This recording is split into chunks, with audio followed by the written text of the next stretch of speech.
picture I'm an auctioneer and I'm auctioning off a violin in Bohemia. And I'll get choked up on this one because I've been holding off for a year doing this because every time I do it I get choked up. But it starts, "'Twas battered and scarred, but the auctioneer thought it hardly worth his while to waste much time on the old violin." But he held it up with a smile. "What am I bid, good folks?" he cried. "Who'll start the bidding for me? $1? Just $1? Then two, maybe two? $2? Who'll make it $3? $3 once, $3 twice, going for, but wait, but no." From the room, from the back of the room, a gray-haired man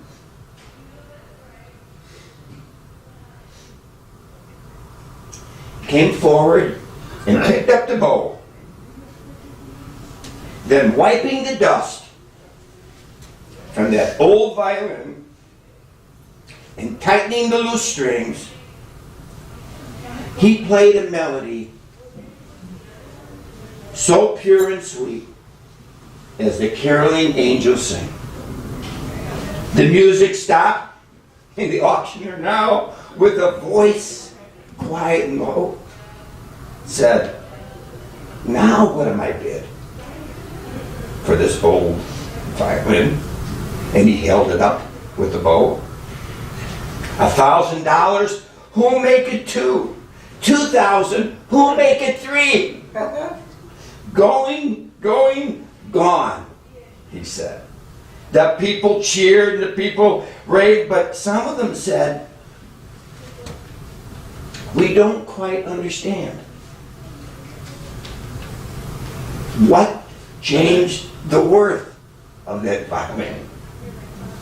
And quick came the reply, "It was the touch of a master's hand."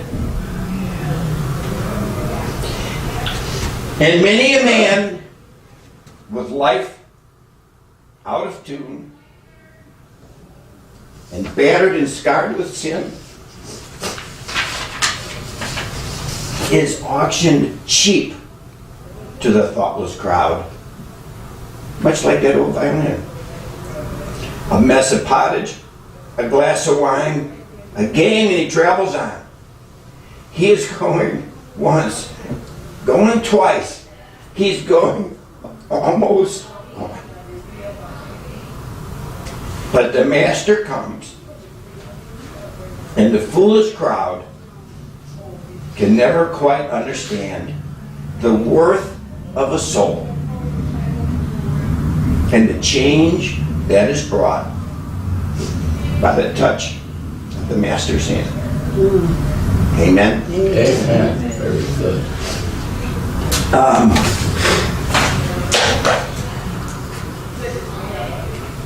That was written by a lady by the name of Myra Brooks Welch.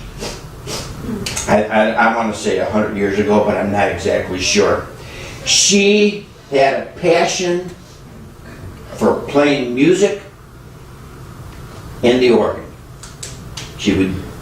I'm sure she would play the organ at church, probably led worship.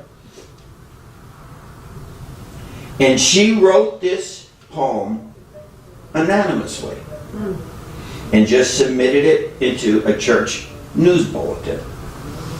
So she wasn't writing this poem to build up her ego for any self-esteem. She wanted that message sent out to people. And then several easy for me to say, several years later, her son identified her as the author of that poem.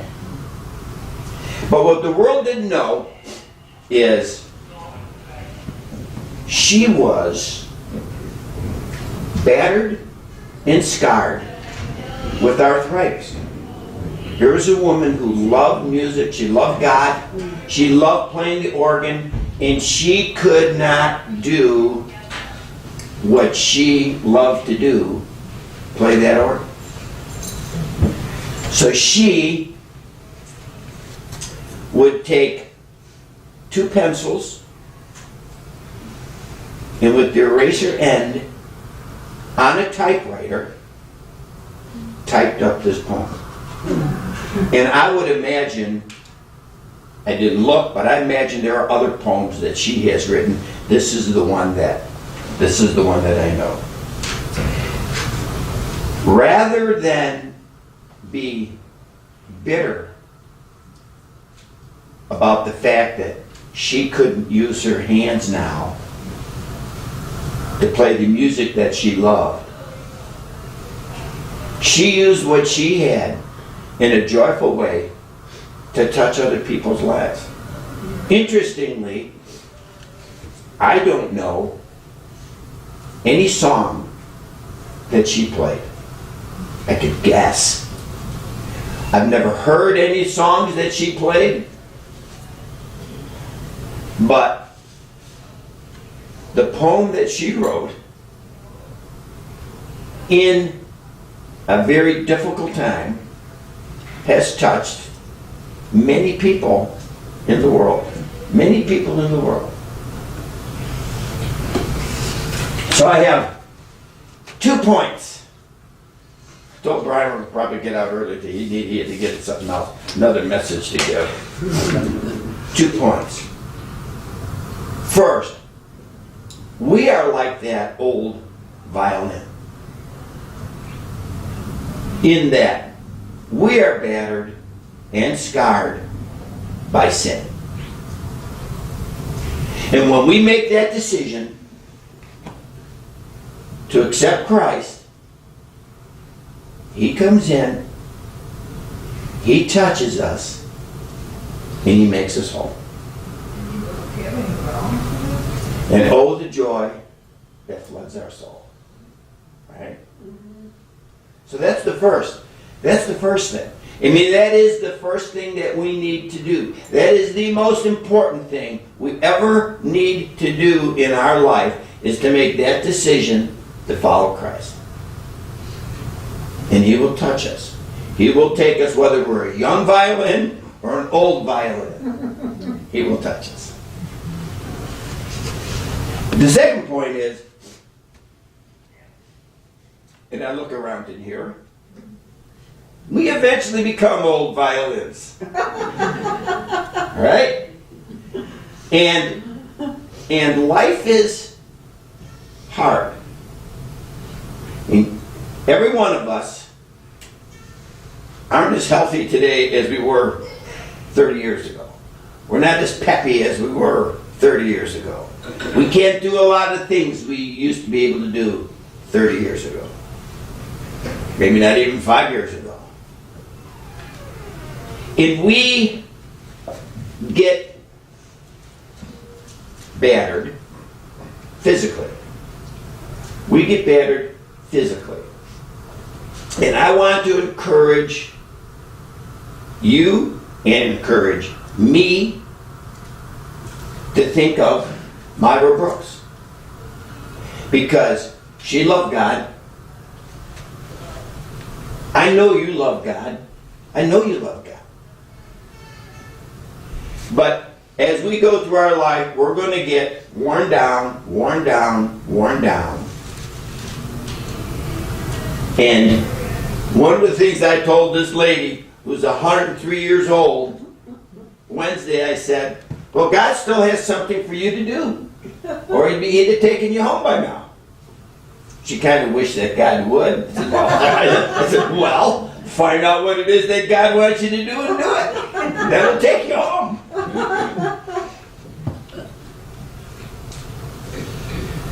We have the obligation to share our faith with other people. We have the absolute obligation to take what we have in our hearts, when God has touched us and changed our lives, that we have the obligation and responsibility to go out and share that with others. That's called, when I listen to my son, Amen. Amen. Again. My son's church, they simplify this so much. There's three things. One, you got to turn your life over to Christ. Two, you got to live your life to honor God. Amen.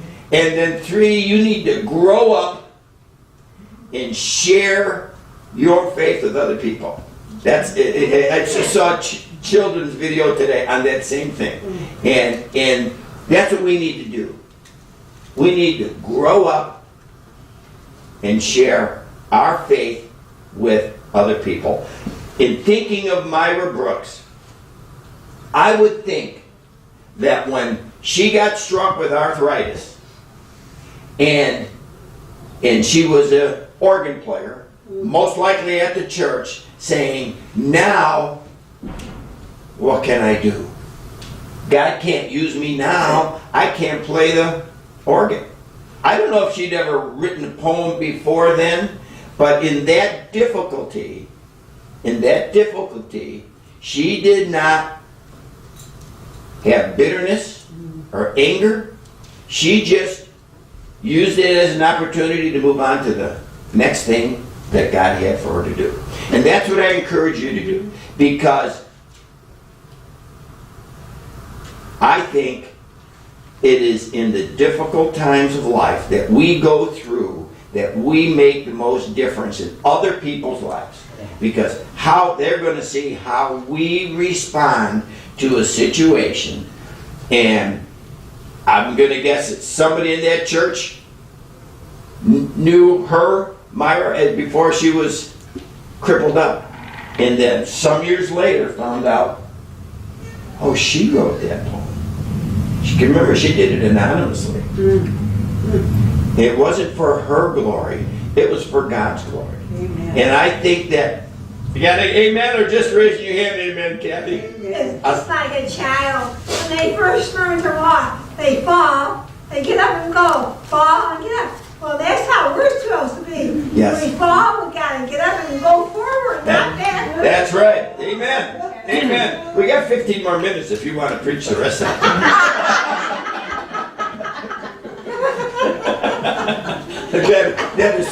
That is so true. And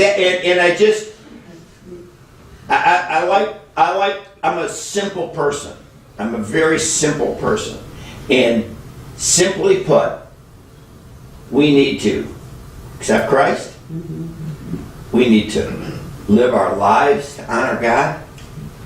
And just as importantly as those other two, we need to take our faith and share with others. Amen. Amen? Amen. Amen.